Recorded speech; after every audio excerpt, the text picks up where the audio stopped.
One thing people are talking more and more about is digital equity. This is not an easy thing to define. How would you define digital equity for people who maybe aren't familiar with that term? It is a complex term, but at the end of the day, it's really about people or communities having the resources and the capacity to actually participate in education, in society, in the economy. So that actually now involves using technology to do, right? So we know that in order to be engaged with education, to be engaged economically, jobs require technology, you need to have those skills. So digital equity is about making sure that people have access to both the technology, but also the skills to actually engage. And I'll just to give you a little bit more detail on that, I think it's really important to understand that has a couple of different aspects to it. So three big kind of buckets that you need to have digital equity. The first is, of course, access to the internet. So we all know the challenges of access to high-speed, reliable, internet, and that is not something that is guaranteed for Canadians, even though we're in a very, of course, developed and privileged country. So there's internet access. The second piece is actually having technology. So hardware and software, a laptop, a device that you can use to actually engage with the internet. And the third thing that's really important is actually the skills to use that technology, to understand how the internet works. So that combination of things, the access to internet, this hardware, and the skills are what make up digital equity. It's a great definition that you've just shared with us, because it isn't just one thing. Like you said, it is a number of different pieces that all have to work well together.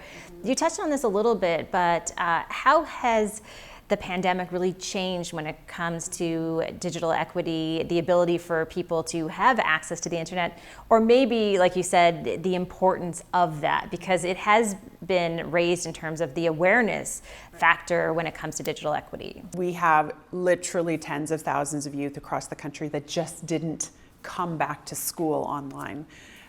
That's mainly because they did not have access to technology. They don't have safe space at home to actually participate. They didn't have reliable internet connection. And we heard a little bit about that. We know schools made amazing efforts to get technology out to those youth that didn't have it. Another thing I've heard you talk about is the gender digital divide, which is a topic that not that many people are discussing along with digital equity. So what's the situation when it comes to this topic? So, and this is again exacerbated, happening before the pandemic, really got worse during the pandemic, but we know already that girls, and I mean young girls under the age of 13, are not accessing digital skill building opportunities the same way as boys are. We know that their behavior online is quite different. The way we encourage them to be developing those skills is very different. And so things like the stereotypes that we all experience around women in science and technology, those are amplified online. They still exist online. Girls are seeing and hearing those messages. Unfortunately, one of the things that's happened around safety risks or concerns about how youth are spending time online is that tends to be a higher level of fear for girls than for boys. So parents tend to pull their girls off of technology. So they will more likely say, okay, you know what? That was, and it could have nothing to do with the behavior of the girl. They were exposed to something that was, inevitable to have happen, but they get pulled offline. So what happens is that means they're not getting the opportunity to play and to explore the technology in the way that we know is so critically important. And then they're also getting the message that technology is an unsafe space for them. It's not a place where they can come and be comfortable, or where they can't control themselves or control their own safety. So that is very much a message that girls are receiving and have been receiving through the pandemic. An example, a very concrete example, is that ACTUA did a survey of youth across the country and talked about their access and interest in digital skills. And what we saw, among many other things, was a major difference in female-male responses. So girls were half as likely to report feeling confident in technology skills, and also half as likely to say that they would consider them as future careers. And interestingly, they also responded or half the girls responded that they had had any kind of access to out of school science or technology programming opportunities. So boys are participating outside of school at much higher rates, girls are at lower rates, and that's directly translating into a lack of interest and a lack of confidence. So identifying what the barriers are, and at Actual, we are just relentlessly pursuing removing those barriers so that we don't experience a massive slide in the progress that we've made on women in science. It is so true as you're speaking. I haven't really thought about this, but I do know friends with girls, and you're right. The tendency is because many parents deem the internet as not a safe place for girls to be, they pull them out of it, just like we've all been taught not to walk outside in the dark at night because it's not a safe space to be.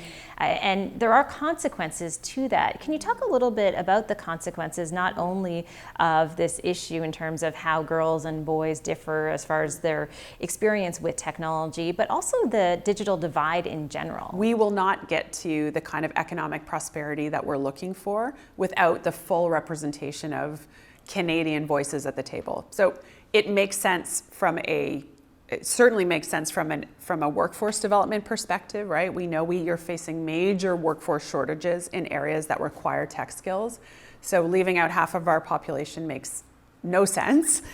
From a social perspective, we know these are among the highest paid careers and plentiful careers in this country, that our economic development really depends on that, having that technical literacy.